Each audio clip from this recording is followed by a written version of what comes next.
Today is the last Sunday of the month. అయితే ఈ రోజు లాస్ట్ సండే, ఆఖరి ఆదివారం ఈ రోజు. Okay, so I think you remembered it, and we all are together to spend a time in a prayer.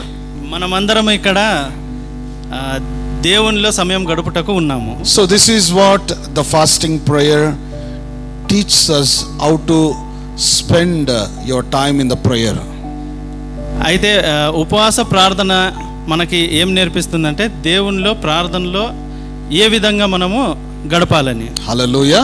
Hallelujah. So in the name of Jesus Christ, I am greeting you all, and to everyone, praise the Lord. దేవుని నామంలో మీ అందరికీ praise the lord చెప్తున్నాను. వందనాలు అందరికీ.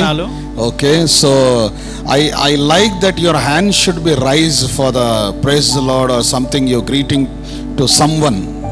మీరు praise the lord చెప్పుతున్నప్పుడు మీ చేతులు జోడించి చెప్పాలని నేను కోరుకుంటున్నాను. So this is very good attitude, okay, in a spiritual life.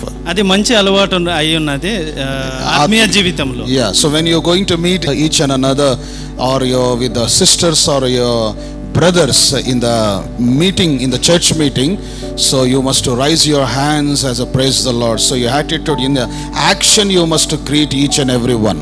మీ సహోదరులు మీ అక్కపక్క వారితోటి మీరు గ్రీటింగ్స్ ఇచ్చేటప్పుడు మీరు చేతులెత్తి గ్రీటింగ్స్ ఇవ్వాలి, ప్రైజ్ ద లార్డ్ అని.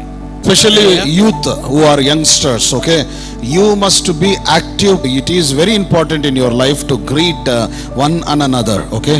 ముఖ్యముగా యవనస్తులు చాలా మీరు చేతులెత్తి గ్రీటింగ్స్ చెప్పేదానికి యాక్టివ్గా ఉండాలి. Amen. And I am welcoming you all in the fasting prayer of the last Sunday of this month. మీ అందరినీ ఈ యొక్క లాస్ట్ సండే, ఈ నెల యొక్క ఆఖరి ఆదివారంన మిమ్మల్ని అందరినీ నేను ఆహ్వానిస్తున్నాను. Hallelujah. Hallelujah. So glory to God.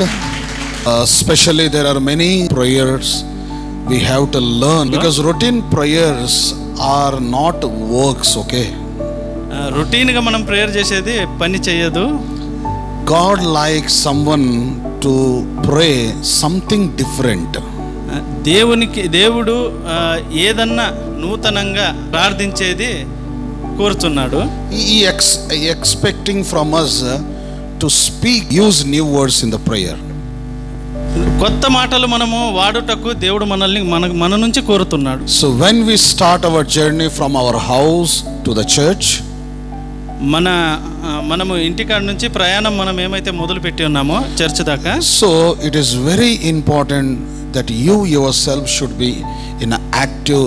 అయితే నీ యొక్క నిన్ను నీవు సంఘానికి వచ్చుటకు సిద్ధపరచుకోవాలి. So that is what the fasting prayer teaching us, okay.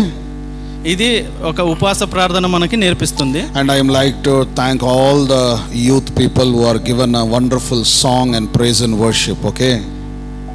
యవనస్తులకి అందరికీ నేను హృదయపూర్వక వందనాలు చెల్లిస్తున్నాను. And really I say, those who are missed the praise and worship, you are going to lack some benefits in your life. ఎవరైతే స్తుతి ఆరాధనని కోల్పోయి ఉన్నారో, అంటే మిస్ అయినారో, వారు లాభాలు పోగొట్టుకున్నారు. So this is what, when you are in the praise and worship, you gain the benefits of God in your life. స్తుతి ఆరాధన అంటే, స్తుతి ఆరాధన మీరు చేయనప్పుడు మీరు దేవుని నుండి లాభాలను పొందుకుంటారు. When you gain the benefits in your life, it will affect it and it works in your life.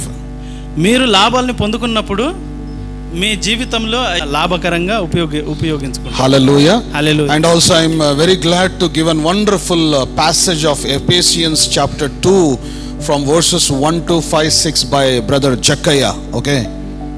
ఎఫెసీయులకు రాసిన పత్రిక 2వ అధ్యాయంలో చదివిన మాటలు అద్భుతంగా చదవబడ్డాయని నేను జక్కయ్య బ్రదర్కి వందనాలు చెల్లిస్తున్నాను. So God may bless him and use him in the ministry of God and put him in the front line to glorify Heavenly Father.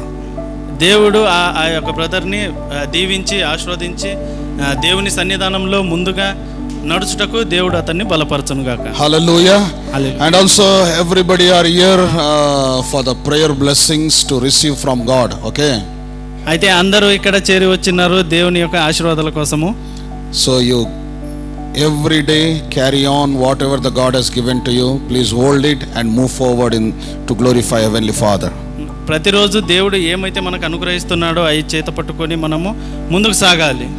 And I am so happy that today we all are here to spend some time in the prayer. Okay. అందరు ఇక్కడ చేరి వచ్చి దేవునిలో మీరు సమయం గడుపుతున్నారు. నేను చాలా ఆనందపడుతున్నాను. And now we are going to put our step forward toward the word of God. మనము దేవుని వాక్యమందు మనము ముందు అడుగు వేయుచున్నాము. Okay, are you ready? మీరు Are you ready?